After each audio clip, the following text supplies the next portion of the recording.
महाराष्ट्र की राजनीति में अचानक एक बड़ा यू टर्न देखने को मिला है। एक तरफ सीएम फडणवीस के वर्षा बंगले पर देर रात तक खास डिनर डिप्लोमेसी की महफिल सजती है। दूसरी तरफ महीनों से लटके हुए महामंडलों के पदों और पालक मंत्रियों के विवाद एक ही झटके में सुलझा लिए जाते हैं। हाल ही में मुख्यमंत्री देवेंद्र फडणवीस और प्रधानमंत्री नरेंद्र मोदी की दिल्ली में एक अहम मुलाकात हुई थी। इसके बाद मुंबई लौटते ही फडणवीस ने गठबंधन के साथियों को एकजुट करने की कवायद तेज कर दी। जो बीजेपी कल तक अपने दम पर चुनाव लड़ने की हुंकार भर रही थी, आखिर वो अचानक से अपने सहयोगियों को इतनी मजबूती से गले क्यों लगा रही है? क्या इसके पीछे युवाओं और जेनजी का बढ़ता हुआ आक्रोश है या कॉकरोच जनता पार्टी की सोशल मीडिया पर सक्रियता? इस पर ऋत्विक भालेकर की इस खास रिपोर्ट को देखिए। महाराष्ट्र की राजनीति में अचानक से बहुत बड़े फेरबदल देखने को मिल रहे हैं।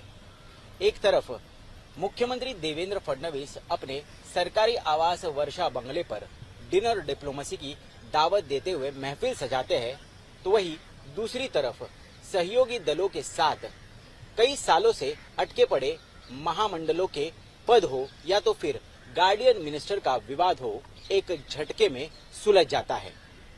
मुख्यमंत्री देवेंद्र फडणवीस अब पहले से बहुत ज्यादा अपने सहयोगी दलों को साथ लेकर सारे मसले हल करने में जुटे दिख रहे हैं। मुख्यमंत्री देवेंद्र फडणवीस हाल ही में दिल्ली में प्रधानमंत्री नरेंद्र मोदी से मुलाकात कर आए, जिसके बाद उनकी ये कवायद तेजी से नजर आ रही है। अब सवाल ये पैदा हो रहा है कि जो बीजेपी पिछले कुछ दिनों से 2029 का चुनाव एकला चलो रे की भाषा कर रही थी, जो घोषणा कर रही थी, उसी बीजेपी को आखिरकार अब सहयोगी दलों को इतने मजबूती से गले क्यों लगाना पड़ रहा है?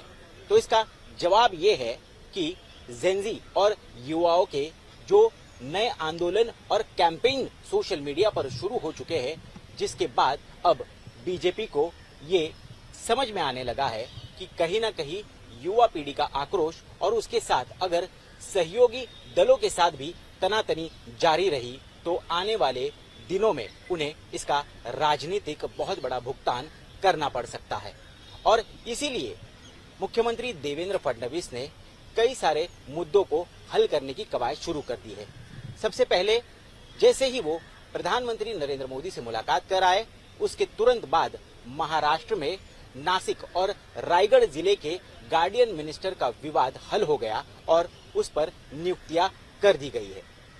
दूसरी बात, डीपीडीसी यानी जिला स्तर पर जो निधि बंटवारा होता है, उसमें तीनों पार्टियों के बीच और उनकी विधायकों को और सांसदों के बीच कई सारे मसले सामने आ रहे थे, विवाद सामने आ रहा था, जिसको हल करने के लिए अब एक फॉर्मूला बनाया गया है और उस फॉर्मूला के तहत सभी निधि का बंटवारा होने लगेगा।